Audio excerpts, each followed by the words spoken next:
Næste levende billede, mine damer og herrer, er halvt dansker og halvt englænder, og har skrevet en bog, så vidt jeg forstår, om hvor galt det kan gå. Det er en bog om Danmark, og den hedder I hver sin skyttegrav. Mine damer og herrer, jeg er stolt af at byde velkommen til Widt Hansen.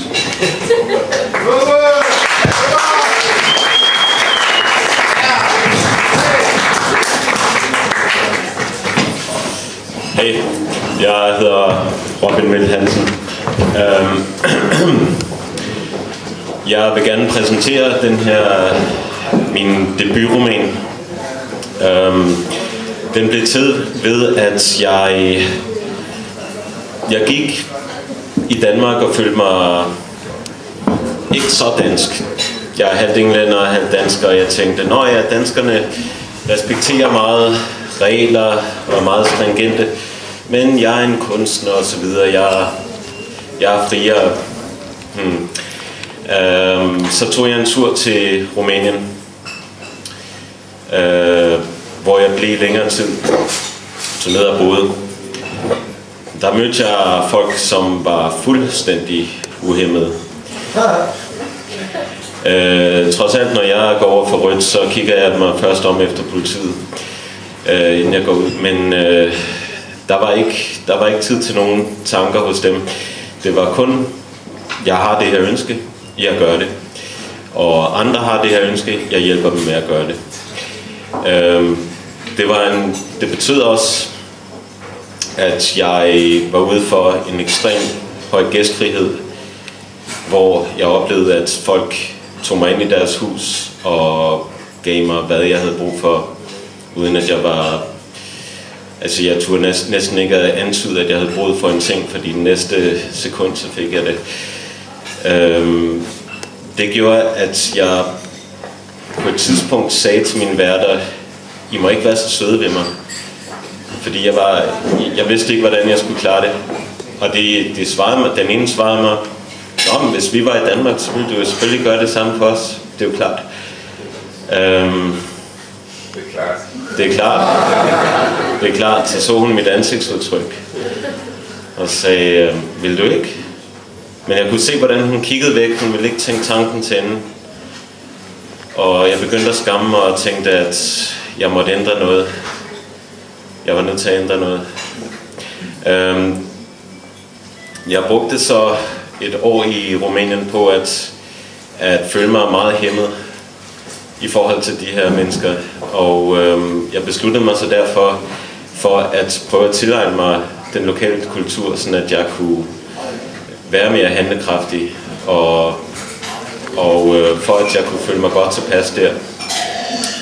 Da jeg begyndte at føle mig godt tilpas, så kom jeg hjem til Danmark og fik et enormt kulturschok. Jeg gik rundt og havde de her idéer. Men skal vi gøre det her? Skal vi ikke gøre det her?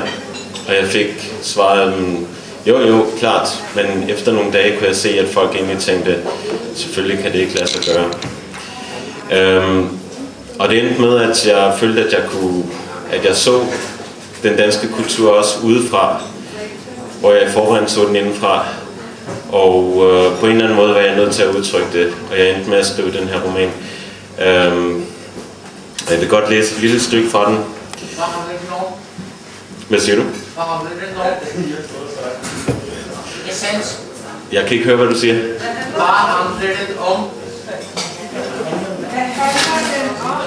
Hvad den handler om? Ja. Okay. Skide godt spørgsmål.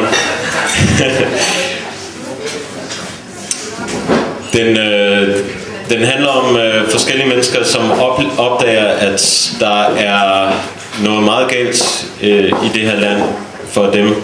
Og de prøver at finde ud af, hvorfor det er på den måde. Hvad er det, man finder frem til deres sandhed. Og i det afsnit, som jeg vil læse op nu, er det en journalist, som har gået på journalisthøjskolen og så videre og optrænet sig som journalist for at kunne undersøge, hvordan tingene er og skrive sandheden. Men det opdager han så senere ikke, at man ikke gør som journalist. Og han går derfor og forsumper lidt i alkohol, og så sker der det, at han møder en østeuropæisk kvinde, som sætter gang i nogle ting i ham. Og der, hvor vi er kommet til i Rumænien, der er de kommet til noget, som hedder The Expat Society, som er en sammenslutning for udlændinge, der bor i Danmark. Det er en middag, og han ved ikke, hvad han er gået ind til. Han tror, at de bare skal til en middag sammen, men det er en middag for The Expat Society, og det begynder nu. Noget af det på engelsk, noget på dansk. So, you're Danish. How interesting. Paul, this young man is Danish. Middagen var ikke den, Phil havde forventet. Den foregik godt nok på en restaurant, men på hans venstre side over for ham sad et midaldrende engelsk-kanadisk ægtepar. De var begge meget smilende og venlige over for ham. De spurgte ham ud om, hvad han lavede, og gav højlydt udtryk for at være imponeret over, at han var journalist på Middelvejen. De læste den dog ikke selv. Men det var næsten lidt for meget. Selvom de virkede oprigtigt venlige, så mindede deres tonefald om det, man bruger over for et tungnemt barn. Det mindede lidt om den skrivestil, han var nødt til at bruge i Middelvejen, når han skulle beskrive dygtige indvandrere, der skam tilpassede sig og fulgte de danske spilleregler. Phil opfattede alt dette på trods af, at han konstant måtte bygge korthus i engelske ord. Han kunne klare alt, følte han.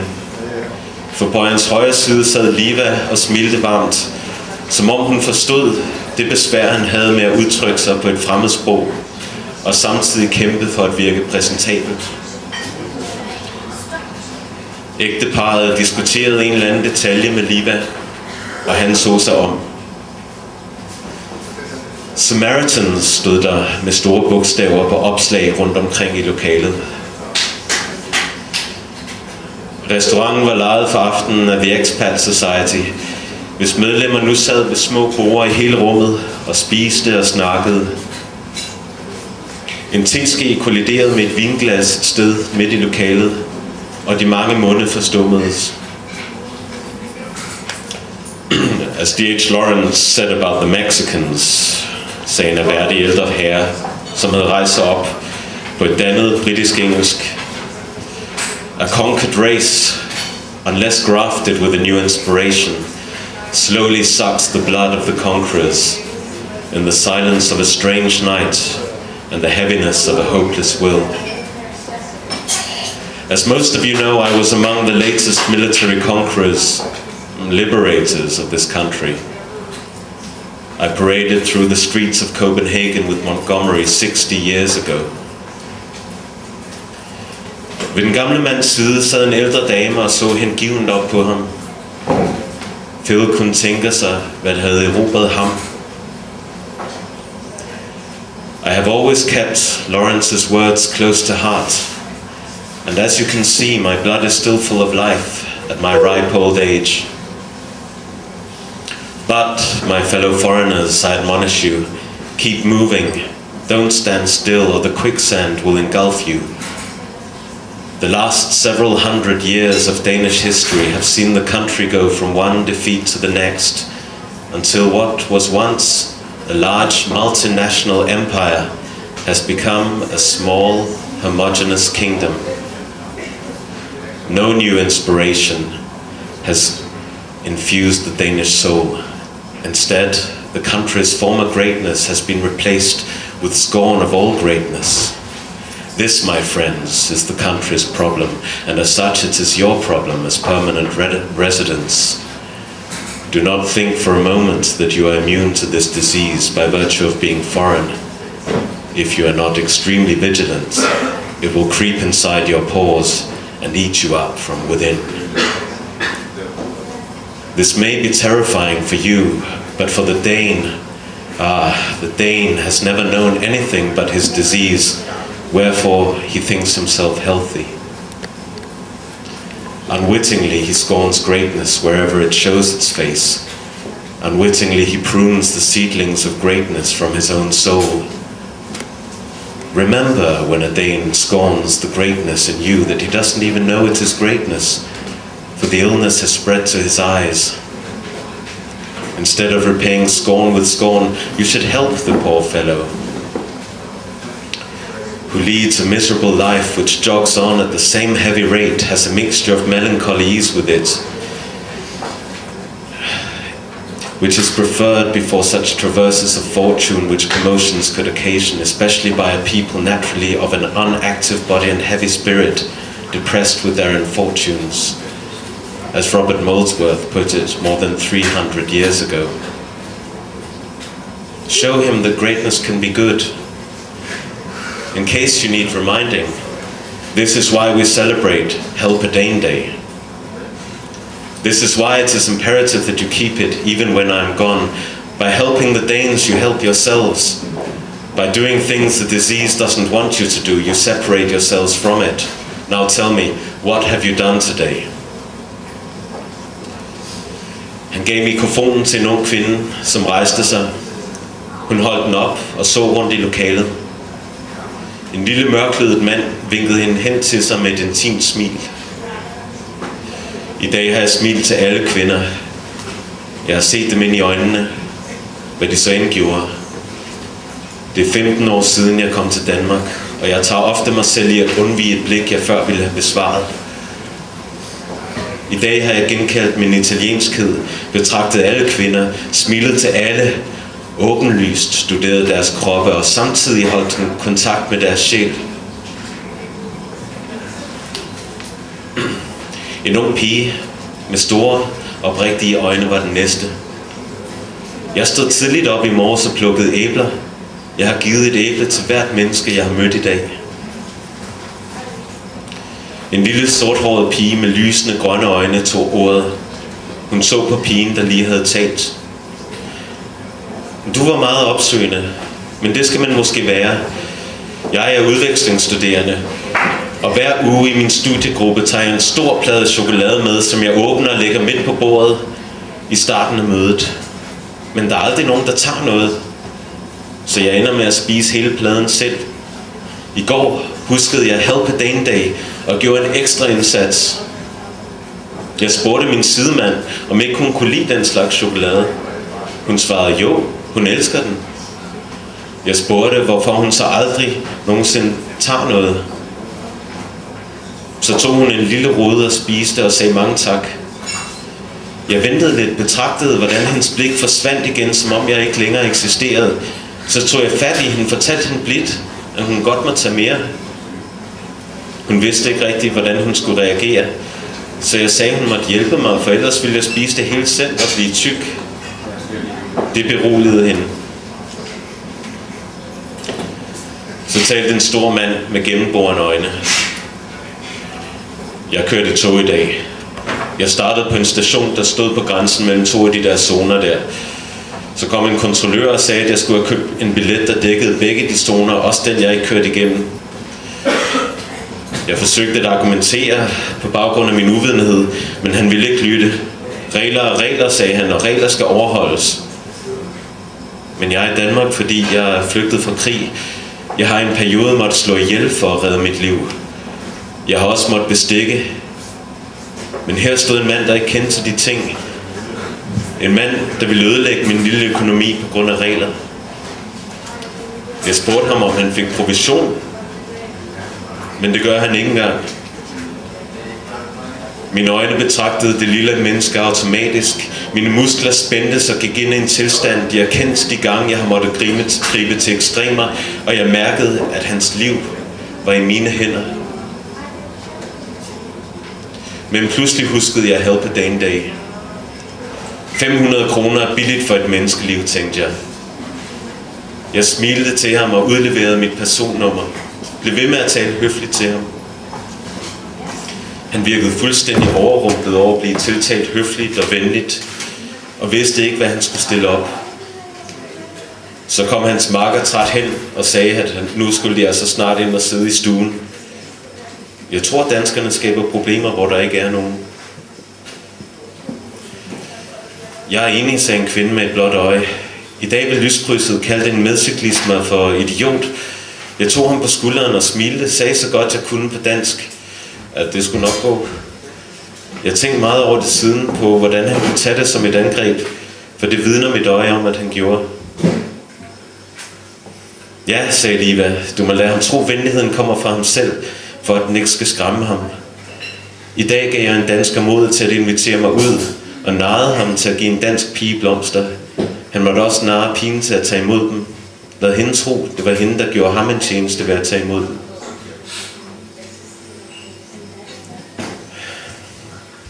Da de forlod restauranten, gik Phil ved siden af Liva og bar på en pokal, hun havde vundet for sin historie. Best Samaritan stod der på den. Han følte sig som et fjols, et offer for en barmhjertighedsgerning. En analfabetisk kugle bærende på en stentavle med indridsede menneskerettigheder. Han var vant til at føle sig som et fjols, men det der gjorde ondt var, at han troede, hun kunne lide ham. I virkeligheden havde han bare været en god sag, en repræsentant for en marginaliseret gruppe, en majoritet han ikke engang havde vidst var marginaliseret. Nu ville hun smide ham ud som et stykke brugt legetøj, som så mange kvinder før hende. Men da det kom til Livas gadedør, bød hun ham indenfor. Og det var det lille stykke, jeg ville læse.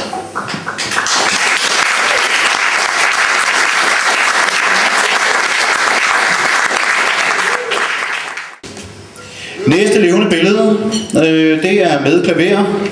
Det er barndomsbrutalitet og Københavns kaffe-latte-stemning plus reklameverdens absurditet. Mine damer og herrer, giv en stor hånd til April Lauring.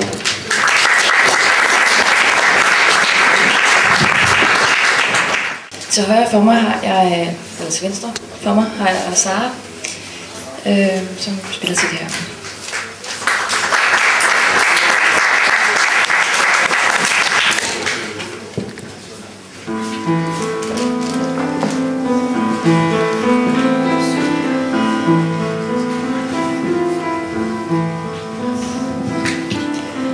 Over byens tage, i nattens mørke dunkle, forsvinder menneskene og lader himlen funkle.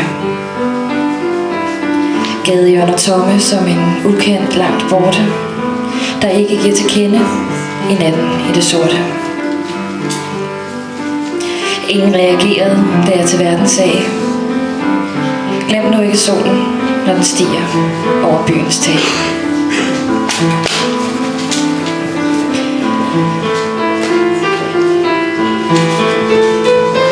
I det nattestille København, på et bagsæde til 3 fyldt ud af 2. Taxaens skvulpende hjul, de hastige blikke, genlever søsyn i maven, da dine hænder skyller ned ad min ryg. Derude spiller pianoet en optakt, et forspil. Jeg slår takten an, du kan ikke finde tonen. På skødet ligger hænderne stablet, bygger modet op indeni. Tiden er i en lomme, en fremmeds. Ingen ved, hvor meget der er tag af. Måske har du bestukket chaufførens bevidsthed, eller også har nogen taget 100 meter af Nørrebrogade og mindst en bydel. For alene er jeg, da døren smækkes bag mig alt for tidligt i det nattestille København.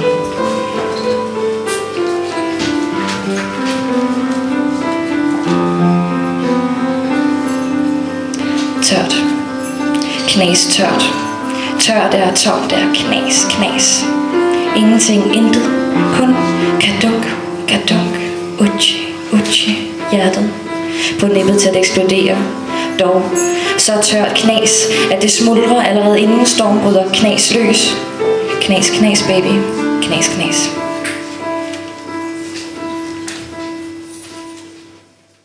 Du lydtjekker, tjekker lyden. Hey, hey, 1, 2, 1, 2. Og det var dine 15. Jeg har sådan taget en blanding med af korte digte, lange digte, sjove digte, kedelige digte. Nej. Og så videre. De er skrevet alt fra Jamaica, Nørrebro, i tog, i en bus, i en flyvemaskine, i en gas. Det er søndag, jeg har fri. Det ved jeg fra mit hoveddunker og tømmermænd, der gik vist lidt vildt for sig. Men jeg kan ikke huske andet end en lille stribe øl sammen med drengene, godtfolket. Halvlang stribe øl. Lang. Jeg lever tit for mig selv. Strækker mig ind, jeg åbner mine fordrukne øjne og lader mig blænde af morgensolen. River en vase på gulvet. Jeg skulle da ikke nogen vase stående. Jeg ungkald bruger ikke det der blomster, med mindre jeg skal have trussen af en blind date. Noget er galt, jeg ved det godt, men jeg vil ikke indse det. Åbner forsigtigt det ene, så det andet øje. Godt så er vi nået så langt, og stor er skaden. Der er langsomt tænketanken, indstiller periskopet, stiller skarp, stiger, blinker, stiger igen. Jo, den er god nok, så stiv var du altså. Tøjet på i en fart uden at efterlade en sædel, vælter et par vaser til i gangen. Hvor fanden kommer de fra? Ser mig omkring. Men det her, det er jo min lejlighed med vaser. Ser på uret, ser på datoen. Går det forkert? Vi vil se tegnefilm. 2 unger hiver mig i buksebenet, mens de skriger. Åbner døren og finder navneskiltet. Benjamin Balle, den er god nok. Men hvad er det? Og Lotte Christensen, Lukas og Amalie Balle Christensen. Jeg er gift med en tyk trunde, har 2 børn og vaser. Hvor er tiden, der tager os? For jeg vil virkelig gerne smadre den.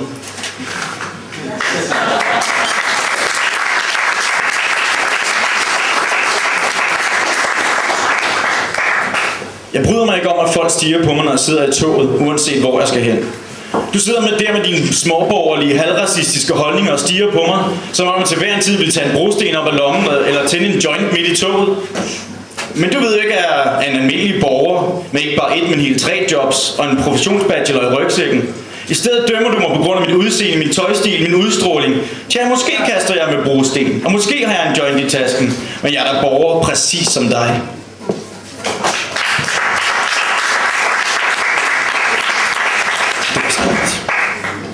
Der er ikke stille, sur atmosfære og rolige beats til mig. Verden ligger foran mig. Ser på den igennem en kæmpe skærm. Det giver en distance, jeg nyder. Skal ikke tage stilling til noget af det, der foregår uden for skærmen, så længe jeg sidder her og lapper til mig. Lapper kaffe, lapper varme, lapper samtale, lapper kærlighed, lapper samtale om kærlighed, lapper samtale med kærlighed. Lapper inspiration. Lykkelighed presser bag tårer. Så presser det på kaffetørsten, så presser det på blæren. Ignorerer det sidste og overvejer at bestille en ny. Men tjeneren kommer mig i forkøbet, sætter et glas isvand med en velkendt skive af citron foran mig. Det er ren amerikansk diner. Ser igen igennem skærmen. Udenfor summer der noget, der ikke selv kan finde ud af, om det skal være sensommer eller efterår. Jeg aner det heller ikke, og skiftevis fryser og sveder i min påklædning, når jeg går ud af min hoveddør. Mit indre glas er helt fyldt, mit kaffeglas er halvt tom, min pung er det samme, så jeg sætter den ene fod foran den anden og ud i efterårsskærmbilledet.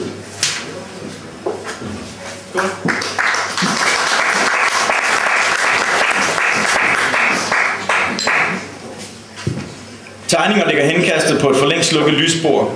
En sidste streg er sat, og pæren i loftet er så småt ved at blive kold, efter det sidste rest af liv forsvandt fra lokalet.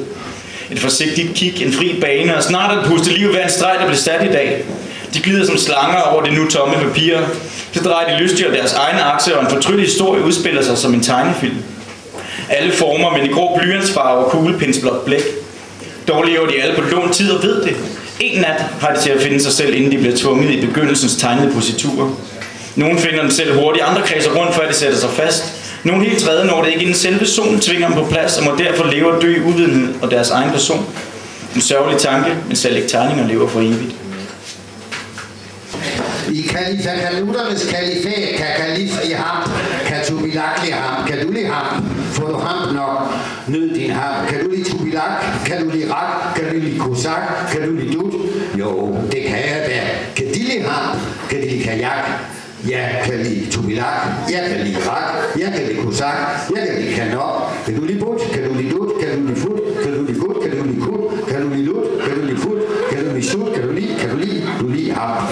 I kaluternes kalifat, kan de ham, kan kalif li ham, kan de li kajak, kan tubilak li ham, jeg kan li tubilak, kan du li ham, jeg kan li rak, får du ham nok, jeg kan li kosak, snyd din ham, jeg kan li kanok, kan du li tubilak, kan du li but, kan du li rak, kan du li dut, kan du li kosak, kan du li fut, kan du li dut, kan du li gut, ja, det kan jeg da, kan du li kut, kan du li lut, kan du li fut, kan du li sut, kan du li ham.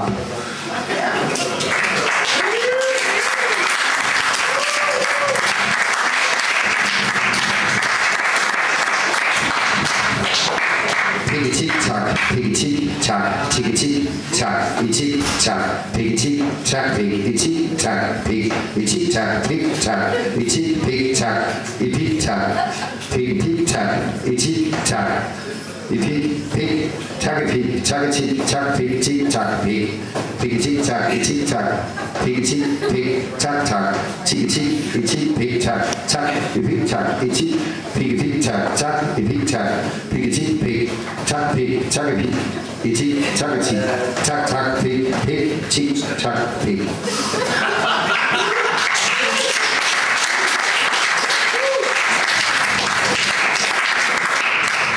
Nok ikke røv nok, og ikke hul nok, og nok røv, men ikke nok, og ikke hul nok. Røv nok, ikke røvhul nok, og slet ikke nok, ikke hul nok, slet ikke nok, hul nok, røv, hul, røvhul nok. Nok ikke røv nok, ikke hul nok, slet ikke nok, og godt nok, røv, ikke hul nok, men ikke nok, slet ikke nok, og ikke hul nok, røv nok, røv, ikke røvhul nok, hul, røv, og godt, røvhul nok.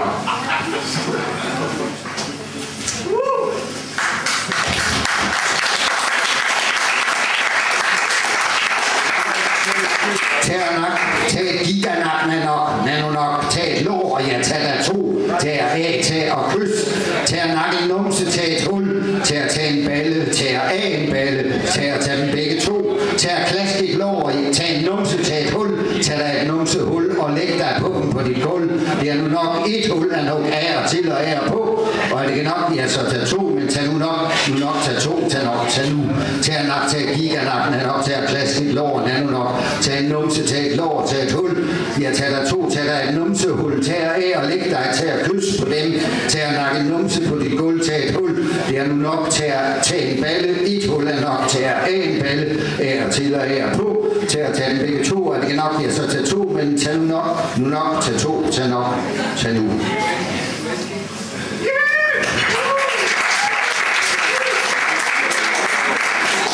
Ikke pik nok, pik, men vil ikke pik nok, ikke pik nok, og dildoen vibrerer nok, men vil ikke nok, og slet ikke nok, og selv nok er vel ikke nok, slet ikke nok, ikke pik nok, og dildoen nok, vibrerer nok, men vil ikke pik nok, og slet ikke nok, ikke, og selv nok, pik er vel ikke nok, pik nok, slet ikke nok.